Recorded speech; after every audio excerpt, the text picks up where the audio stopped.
এই যে কুমড়ো শাক আমি আমার গাছের থেকে তুলেছি, আমার ছাদের উপর দেখেছো তো কত সুন্দর কুমড়ো শাক হয়েছে।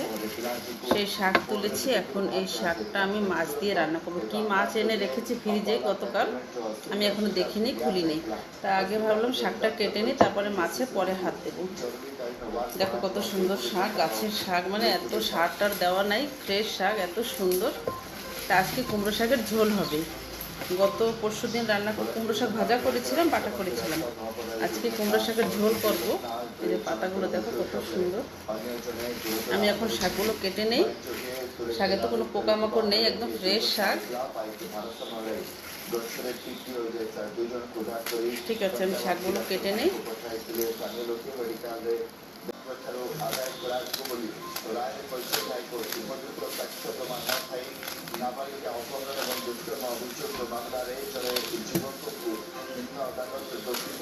শাক দিয়ে মাছ দিয়ে ঝোল খেতে ভালো লাগে।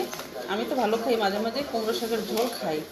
ভাজাটা আমার তেমন পছন্দ হয় না। ভাজাটা খায় ঘরের, এরা সবাই ভালো খায়, আমার তেমন ভালো লাগে না। তা আমি একটু শাকের ঝোল খেতে পছন্দ করি, যে কোনো শাকের ঝোল খেতে আমি একটু পছন্দ করি, ভালোও লাগে খেতে। আলু একটু পড়বে, একটু মাছ পড়বে। এখন কি মাছ সেটাই তো জানতে পারলাম না, এখন সেই মাছ দিয়ে আদৌ খাওয়া যাবে কি না। এই যে শাক কাটা হয়ে গেছে, আমার শাক কাটা রেডি, সাথে একটা আলু কেটেছি এই যে। আর এখন বের করি ফ্রিজে কি মাছ আছে, চলো মাছটা বের করে দেখি। ময়লাগুলো ফেলাতে বাকি।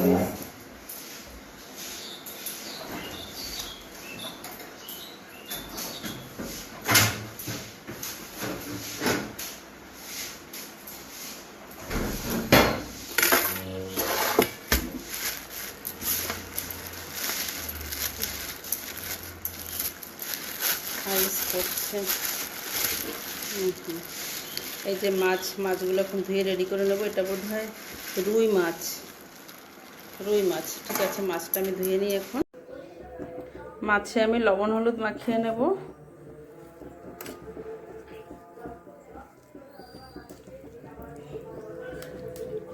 রুই মাছ, এটা রুই মাছ খেতে ভীষণ ভালো লাগে। বাকি রুই মাছে একটু কাটা বেশি থাকে, ছোট ছোট কাটা, খেতে দারুণ লাগে।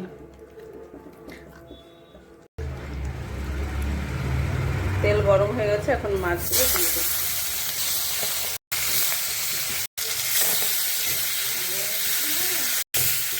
মাছটা ভাজা হোক এক সাইডে, আর এক সাইডে আমি কড়াই বসিয়ে দিয়েছি, কুমড়ো শাকের তরকারিটা আরম্ভ করে দেবো। সাইডে মাছ ভাজা হচ্ছে, এখানে কড়াইতে তেল গরম হয়ে গেছে, ফোড়নে জিরে দেবো। জিরে দিয়ে আমি তরকারিটা বসাবো। আলুটা ভেজে দেবো।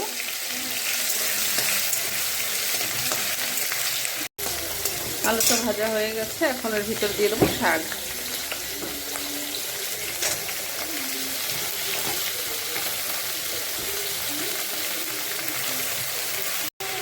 এখন দিলাম হলুদ, দেবো লবণ, আর কাঁচা লঙ্কা কেটে নিয়েছি, এই যে কাঁচা লঙ্কা বেশি করে দিয়ে দিলাম। আজকে শাকের ঝোল করবো তো, শাকটা ভালো করে ভেজে নেব। এখন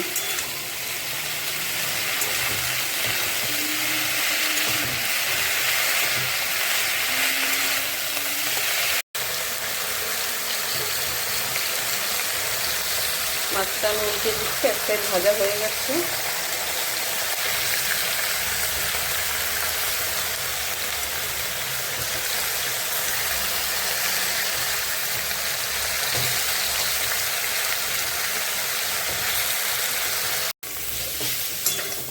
তো শাকটার জল শুকিয়ে গেছে, এখন আরেকটু নাড়াচাড়া দিয়ে তারপরে জল দিয়ে দেবো।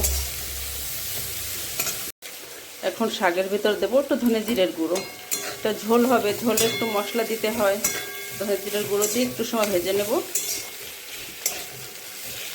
এদিকেও মাছটা ভাজা হয়ে গেছে, প্রায় হয়ে গেছে, আর একটু ভাজা করলে হবে। আর শাকটাও ভাজা হয়ে গেছে, এখন এর ভিতরে আমি জল দিয়ে দেবো। এখন দিয়ে দিলাম জল। কুমড়ো শাকের ঝোল।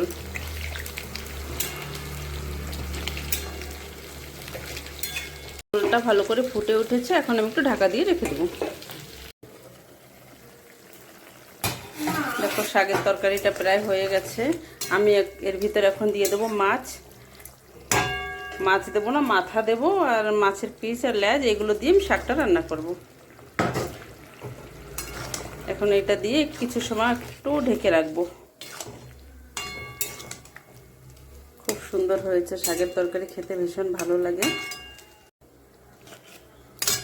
এখন একটু 2 মিনিট জাল দিলে হয়ে যাবে শাকের তরকারি। তোমরাও কে কে এরকম করে শাকের তরকারি রান্না করে খাও আমাকে কমেন্ট করে জানাবে। আর না খেয়ে থাকো, রান্না করে খেয়ে দেখো, ভীষণ ভালো লাগবে। ঠিক আছে, আর একটু ঢাকা দিয়ে রেখে দিই, 2 মিনিট ঢাকা দিলে হয়ে যাবে।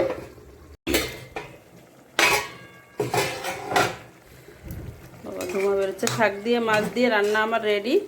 দেখো কত সুন্দর লাগছে, শাক একদম মোমের মতন গলে গেছে, ভীষণ ভালো লাগছে দেখতে, খেতেও দারুণ লাগবে। শাকের তরকারি, কুমড়ো শাকের ঝোল।